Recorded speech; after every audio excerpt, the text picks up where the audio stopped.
There is a certain beauty in simplicity, and in this particular case I'm not talking about elegant simplicity that actually hides a lot of depth. I mean just basic, straightforward, unassuming, but still enjoyable simplicity.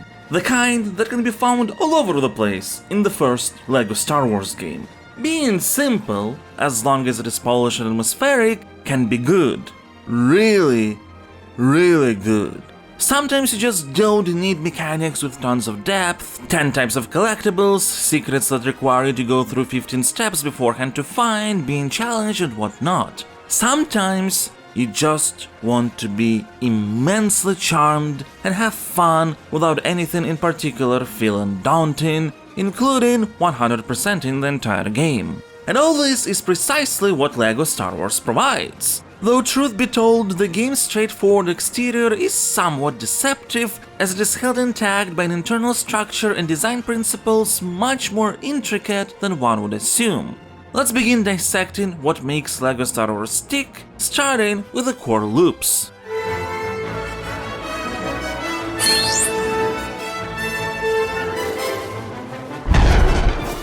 At the beginning of every gameplay session, we turn up in a little hub world where we can choose a story mission to go to. There we collect our main currency, studs, as well as special mini-kit collectibles. However, with a couple exceptions we'll discuss later, it's impossible to collect all mini-kits in story mode, since a number of them require abilities your characters in the mission won't have.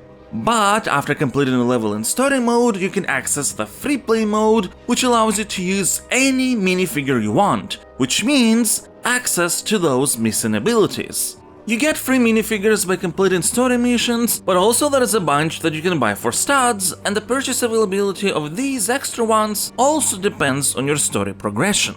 Getting all 10 mini-kits in a level will grant you even more studs, as well as place special LEGO models in your hub world. Oh, and your whole minifigure collection also populates the hub as well. You can use your ever-increasing riches to get useful or funny extras, ranging from putting mustaches onto characters to becoming invincible. These extras can be active in absolutely any playable situation. And the final cherry on top, getting a certain amount of studs in a level will reward you a super kit, and doing so in all levels will grant access to a special bonus one. Both of these are also represented in the hub world as well. So the hub world, which in this game is Dexter's Diner, a fine location though also partially weird since you only ever see it once for a couple minutes in a single Star Wars movie, is a representation of your entire progression and collection that are fed by everything you do in the game. Every element of this loop feeds into one another, and yet since there is not that many components, it doesn't feel overwhelming. There is an aspect that might be called strange in that collecting mini-kits doesn't reward anything else besides studs and visuals, but since purchasing everything requires quite a bit of currency, to me that's not really an issue.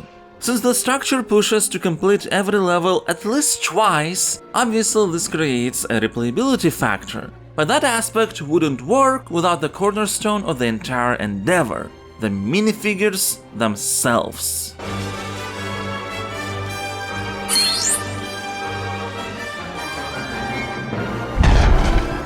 There are 56 minifigures in LEGO Star Wars, and it really wants you to get them all. To make collection matter, it's important what each minifigure can or can't do, since that defines and influences the level design, and to make the game actually fun, it's important how they do what they do, while maintaining only 3 action buttons: attack, jump, and special ability. That's all LEGO Star Wars is working with, the only other functions available relate to switching between characters.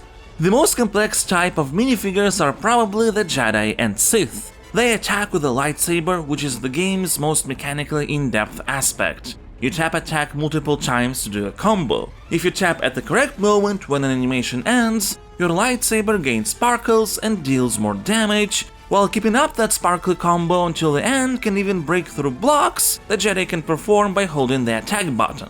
And if they try to block a blaster shot at the time it connects with a character, it will be deflected straight back at the attacker. Jedi can jump and double jump, and they can combine that with an attack for a jump attack or a super jump attack. The latter, to be honest, is the most overpowered move in the game, and really the only thing you need to defeat any boss outside of their scripted sequences, which is a bit of a shame, but not too big of a problem in the context of this particular game. Jedi can also use the Force on specific objects, to either build something, interact, move, or destroy, depending on the level design intentions. And if the character is a dark side follower, they can use the Force on special black and red objects. So yeah, the Jedi and Sith are stacked with abilities, which makes sense given their status in the universe. But what makes it actually enjoyable to collect all Jedi is the fact that they fight differently. Even the side characters who use existing animations have their speed modified one way or another to add some differentiation, while all prominent personalities get an absolutely unique set. Obi-Wan doesn't fight like Anakin. Mace Windu has slow but powerful slashes. The jump attack of Darth Sidious is the ridiculous rotate and twirl from the third movie, and it's amazing. And Yoda jumps like crazy. In combat. Outside of combat, he uses his walking stick very slowly. Although if you just press jump once, he gets into floating mode on his hover chair. So you can see how even within the same type of characters, there is attempts to make them feel unique. The most common minifigures are blaster ones, and their ability set might feel very poor in comparison to the Jedi. They can only jump, shoot, and use grapple hooks in specific spots. But honestly, I wouldn't say that controlling those characters is any less fun. Jedi can do a lot of things, but outside of the Force, they're not exactly the best at them. I found that it's actually much more straightforward to kill most standard enemies and destroy objects with these blaster characters than it is with the Jedi, so in plenty of situations they are actually more preferable. And they too have differences in animations and things like their blaster shot color, and trust me, to a kid, making sure that a clone trooper has blue blaster shots while a droid has red ones is very important. Even characters that you purchase for studs often have something unique to them. Battle droids might feel absolutely useless, slow rate of fire, no ability to jump, but controlling them in free play mode, you discover that other battle droids are not shooting at them, so you're essentially in disguise. In fact, other battle droids will follow, so you can gather up a little army for fun, and if you control a commander battle droid, you can always use the special ability to get out a communicator and say, "Roger, Roger." Roger, Roger. It's useless, but come on, it's Roger, Roger. General Grievous probably has the most unique set of lightsaber attack animations wielding 4 at once, but he can't use the Force. He does, however, have super jump, which means that he can jump higher than others. His bodyguards have super jump, but not double jump, meaning that their single jump is really high. They also have unique attack animations and a special feature that their head gets missing when health is low. They cost studs though, unlike Jar Jar, who you get for free after a story mission. He can't attack, but you won't find a better jumper in this game than Jar Jar, since his animations make him a little easier to wield than constantly spinning Grievous, for example, making him somewhat essential to the dismay of all haters. The Droideka, who can roll fast and has a shield protecting from all blaster fire when standing still, yeah, you can purchase that minifigure and use it in the game with the same exact set of abilities, and it's fun. Jango Fett can float forever with his jetpack, although he still can't cross distances that only hovering astromech can, and he has 2 blasters. Both of these aspects make him very satisfying to play as. The only 2 small characters in the game, Kid Anakin and Kid Boba Fett, whose only purpose is to go through small vents, have different animations of doing so. Even the Gong droid is fun, or rather funny, because he's extremely useless and slow, as if he was just put in the game to troll everyone. Though also no enemy NPC ever thinks about attacking him, so there's that.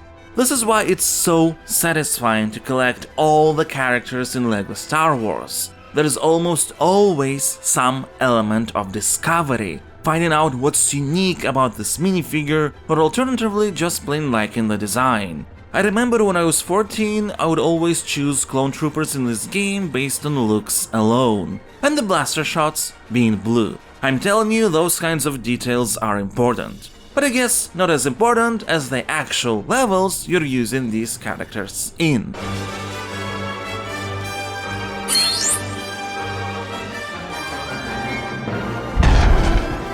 Level design in LEGO Star Wars for the most part follows a single high-level principle. It's a collection of interchanging linear and somewhat open areas. From time to time, there are other linear sections protruding from them, either mandatory or optional, and some of the optional ones can lead to their own closed-off open areas. So there is not much exploration in the traditional sense of the word, and it's fairly easy to compartmentalize and keep track of everything. Especially important when some of what I called protruding parts are blocked off until free play.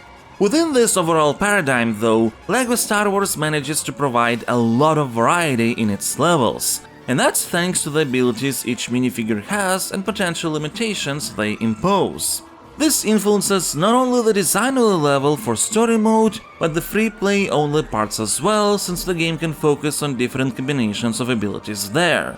As such, if we take a quick look at the Episode 1 campaign for example, the first level is mostly an action romp where you control 2 Jedi and use the Force and jumping abilities to get the collectibles. You quickly discover that minikits are essentially divided into 3 types. Those you can get with the story mode roster of characters, those that you can see in the areas accessible in story mode but need to get in free play, and areas that you can't enter in general, even with the TC-14 protocol droid you meet at some point, who can unlock certain doors, but you also need to find ways to bring them where necessary, since they can't do anything else. Then in level 2 the dynamic changes. Now it's a newly met specialized super jumper who has to help the Jedi go through a swamp, since they're not capable of jumping that high. Level 3 has you start with blaster characters, changing the style of gameplay entirely again, and that of level design too, since with their core ability being the grapple, verticality becomes much more important, as evidenced by the layers upon layers of balconies. Then in the middle of the level, the dynamic is shaken up again by introducing the Jedi into your team. And then level 4 does something else entirely, it's a vehicle level. Those are some of my most favorite levels, and they don't overstay their welcome. If a standard level takes about 10 to 15 minutes to complete, a vehicle level is usually around 3 up to 5 if you die several times. And yeah, in the episode 1 pod race for example, when you don't know what to expect, you might fail a couple times either because you didn't reach the end of the section in time, or due to some very unfortunate rock crashing, but you don't have to restart the whole level, just the recent segment. And really, as long as you just keep pressing gas and use the speed boosts, you're fine. Vehicle levels don't have free play mode, only story, hence being the previously mentioned exceptions where you can get all 10 minikits in one go, but they still can be completed in co-op. They're very fun. The pod race for example has 3 laps, but each lap has distinct challenges in their various segments, and the track changes around as you keep going farther and need to either take different paths or avoid more obstacles. Gunship Cavalry from episode 2 is a nice little shoot 'em up. The only weird thing there is that for some reason, even though you're in a flying vehicle, you fall into holes when above them, but as long as you know about this limitation, it's a very straightforward level. And the episode 3 battle over Coruscant is quite simply epic. It's also a rail shooter but from a different perspective, taking you across this huge, giant space battle. You can notice how every vehicle level is very distinct in its style of gameplay, since variety is one of the most important parts of LEGO Star Wars. Anyway, back to episode 1. Level 5 is one of the longer levels out there, taking 20-25 minutes instead of 10-15, but in its story mode your team consists of almost every core type of minifigures in the game, and there is just a lot of freedom in it because different characters have to reach the end of various sections through the usage of special abilities unique to them, and therefore have to help each other out in creating those pathways and possibilities. It's pretty nice, and then episode 1 ends with a boss battle level against Darth Maul with a bunch of stages. In one you throw back some items at him while deflecting blaster shots from droids, then chase him around, then have to defeat some droid squads, culminating in the final confrontation. Even though you can abuse the double jump attack, you still have to avoid the usage of his dark side powers by switching between characters in solo mode, and in co-op by making sure your friend hits Darth Maul while he's trying to use the dark side power. And if you think that starting with episode 2 the game starts to recycle level styles, think again! The first half of the Camino level is pretty exploratory with no combat at all. But you can find a disco room where you can start a party!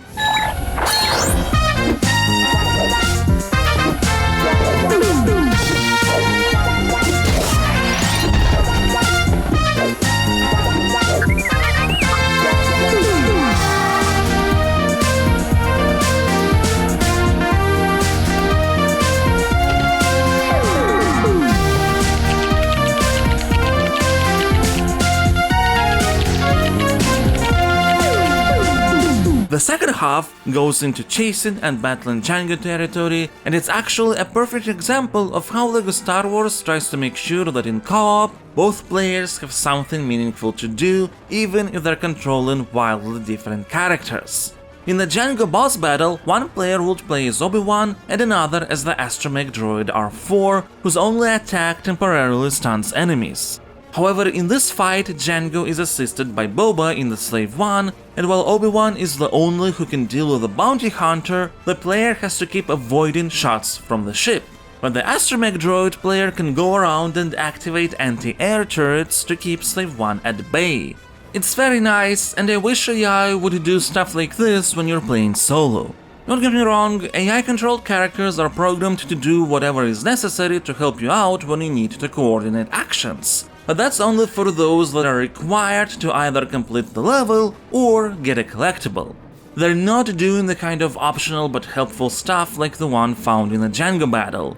In fact, outside of scripted segments, they're useless. They don't even damage enemies, though this functionality is clearly in the game, since while outside in the hub world, minifigures belonging to different sides will start fighting each other and be quite effective at it.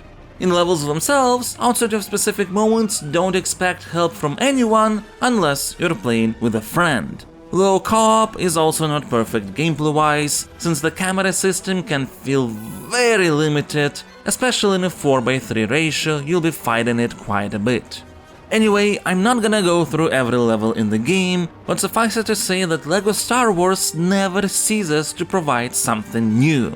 From a circular arena level in episode 2, to a very fun battle between Anakin and Obi-Wan at the end of episode 3, full of platforming, segments where the two have to temporarily work together to survive the dangers of Mustafar, and then at the end, both get 10 hearts and have to fight each other. And yes, if you're playing with a friend, then you too are the bosses of one another. It's really creative. And I didn't even get to the optional segments yet. A lot of them are really straightforward, you just need to use the correct character or correct set of characters in free play to reach a certain spot. And speaking of free play characters, you can use them to pass through mandatory obstacles in a way story characters couldn't, saving quite a bit of time. But every now and then you get pretty considerable areas that are essentially full-fledged rooms. Like on Camino in free play, you can access a whole new segment with 2 mini-kits. One you receive by jumping through the area, while another by accessing the correct vent. In the Droid Factory, there's a nice little puzzle based on knowing color combinations. Again, to me it's not a problem that the challenges can be considered basic, especially by the adult audience. The important part is the variety. You will rarely ever encounter the same type of challenge or situation multiple times. There's only one chase sequence that involves triggering destructible mines. There's only one conveyor belt scene. Only one place where you need to avoid rocks rolling down the slopes. And since various minifigures have very strict limitations in terms of their available actions, which ones are available in a particular level really changes up the design and pacing, since it's physically impossible for missions designed for 2 blaster characters feel exactly the same as missions designed for 2 Jedi, and those are different from levels involving a combination of the two. You will also be particularly thankful for this overall approach of the game, attempting to not repeat itself too often in the situations when something really doesn't work. There is a level I actually consider bad, and that's Defense of Kashyyyk. It has a number of not the most successful segments, but the worst is the beach one, where you have to contend with an unlimited amount of respawning enemies who keep pestering you when you need to dig up those damn carrots and whatnot. And make sure to not die often in this level, since if you don't get all the stats back, you might not get the super kit. The level is very stingy with its stat requirements. If you happen to die several times, you might reach a point that even searching around everywhere before ending the level, you won't find a single place to get the last of a really big amount of stats already. Not enjoyable at all. And while there are some other levels where the stat requirements are a bit strict, at least they're still good levels. I also want to note how LEGO Star Wars uses actual LEGO pieces only for objects you can interact with in a level, which is very helpful. The rest are traditional models. That being said, while LEGO pieces stand out against them, they don't look out of place due to the overall cartoony style of the visuals. A smart choice, because even though in many cases the locations are very faithful recreations of Star Wars environments, it's still a LEGO game, which means some wackiness has to ensue.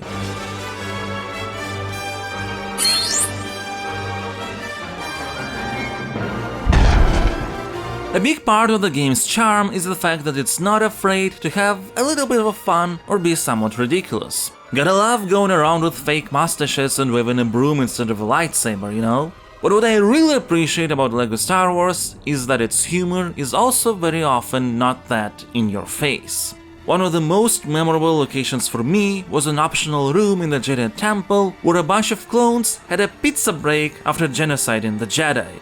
There was no cutscene of us interrupting anything, this wasn't an aspect put front and center, and the clones attack you as soon as they see you. But then by going around you notice all the glasses and pizza boxes and whatnot and can't help but smile and maybe even chuckle a bit. I never had anything more than a chuckle here, to be fair, but at the same time I'm not sure LEGO Star Wars ever tries to be actively hilarious. Even in its recreation of the story from episodes 1 to 3. First, unless you have seen the movies, you won't really get the plot at all beyond the overall very broad strokes through the opening crawls before each level and the cutscenes where LEGO figures mumble and emote instead of talking. That being said, what makes the game so charming is that in those cutscenes that don't try to overstay their welcome in terms of length, there's always some cute little details that can bring up a smile. It might be a way the two pilots of the Republic cruiser die.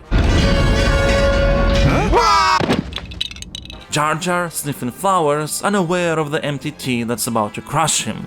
After being cut in half, Darth Maul's legs still standing there in the background, wondering where the top is. These sorts of little moments are what LEGO Star Wars is best at. I have to admit that when the game tries to be more in-your-face funny, like how Obi-Wan's lightsaber doesn't turn on while Qui-Gon handles the droids who captured Queen Amidala, that's just awkward rather than funny. That kind of stuff feels forced. But the unexpected and the small things, like Luke and Leia literally popping out of Padme with a distinct sound, that's when you actually chuckle, especially considering that it's really dark humor given the context of the scene.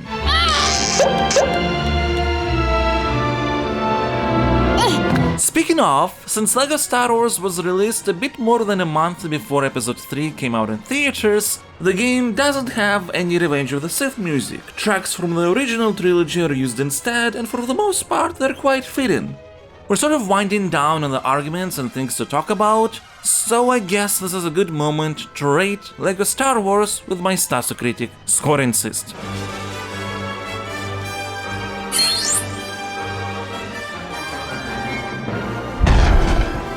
Stasocritic is divided into 5 categories of different weights. Every category has 11 scores from 0 to 10, each with their own criteria.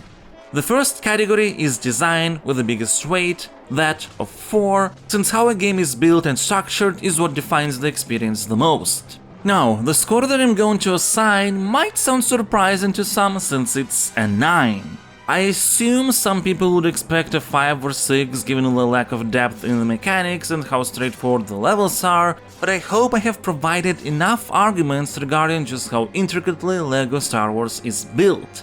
It's not a complex or deep game by any stretch of imagination. but it doesn't intend to be. Yet it has a very solid core loop, great differentiation between characters you're collecting, varied utilization of those characters in the levels, and each mission will provide a pretty unique experience defined by the abilities and limitations of each minifigure. Some things don't quite work out, including some smaller quality of life details I haven't mentioned, like not being able to leave in the middle of a level after finding missing minikit to save it. You always have to get to the end. But LEGO Star Wars achieves pretty much everything it needs to achieve, and as a result, it's just a bundle of great fun. The next category is emotions, which has a weight of 3, and let's not beat around the bush, it's a 9 here as well. Back in the day, I played LEGO Star Wars 1 pretty often, but the last time was around 2007. For sure after LEGO Star Wars 2 came out, but before the complete saga. So there was a pretty big gap between then and now, and while nostalgia might have been a factor, LEGO Star Wars is just an instantly enjoyable game, and going through it feels like a breeze. Not only due to its rather short length, but also because the charm of everything makes it easy to lose track of time and be immersed in this little LEGO experience. Which leads us to cohesion, a category with a weight of 2 that's about how well the game connects all of its different aspects together into a singular experience. I will assign an 8. LEGO Star Wars utilizes tons of very evident abstractions that exist just because it's a game and it has decided that this is how it should work. People who know me and my system are used to me assigning at most a 7 to such games. However, I can't deny that a great deal of effort has clearly gone into making everything feel authentic to Star Wars, even in LEGO form, even with tons of abstractions. This goes beyond the pure aesthetic things like visuals and music. It's all the tiny details encountered, from the sound effects seemingly or literally taken directly from the film, to minifigures having different blaster shot colors, to how the fighting style of Anakin is distinctly more aggressive than that of Obi-Wan. When you play as Yoda, it's not just a random minifigure with a Yoda skin, it's distinctly Yoda, an absolutely different style of controlling a character that you might or might not like. While through a prism of very abstract and in some cases very simple mechanics, you actually do feel like you're in the world of Star Wars, and all these characters act and play how you'd pretty much expect them to feel. With some tiny exceptions there and there, like Jango's jetpack being ineffective on long gaps, but still. Now, let's move on to context, which is all about narrative, world building, character arcs and so on, and here of course the LEGO abstractions are much more in your face. But I think the game still deserves to be assigned a 6, due to a considerable amount of pretty smart humor we have discussed before, even though from the perspective of this technically being an adaptation, you wouldn't get at all beyond very broad strokes what Star Wars is about, unless you've watched Star Wars.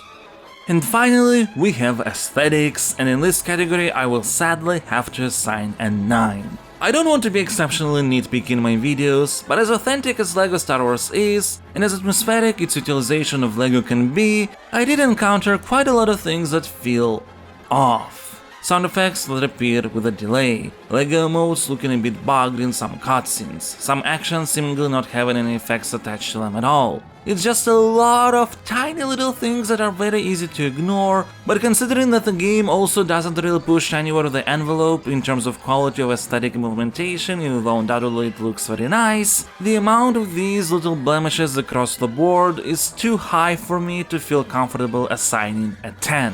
Also, and this doesn't affect the score in the slightest, but I just have to mention this, my whole life, ever since childhood, I always hated this piece which represented long hair. The amount of cases where it felt fitting has always been exceptionally small. I hate it, I despise it, I have an irrational distaste for this plastic piece, and I'm absolutely glad that nowadays LEGO barely uses it. There, I had to mention it to get this whole thing off my chest. Now we can actually calculate the final rating by taking all the scores and their weights into account, and LEGO Star Wars the video game in the end will get assigned an 85. And it's not that simple to get this rating in my system. So it's definitely a great game that even nowadays, with so many other LEGO titles existing, can be worthy of your time. There's something special about LEGO Star Wars. All the tiny little differentiations between minifigures, how every level attempts to be unique in style while also providing challenges for character combinations that wouldn't have been attempted in some other mission, how everything is very focused and there's no fluff, and yet you can replay and enjoy it so many times. LEGO Star Wars knows exactly what it wants, and it's great at achieving that. Which is why it really is a true classic.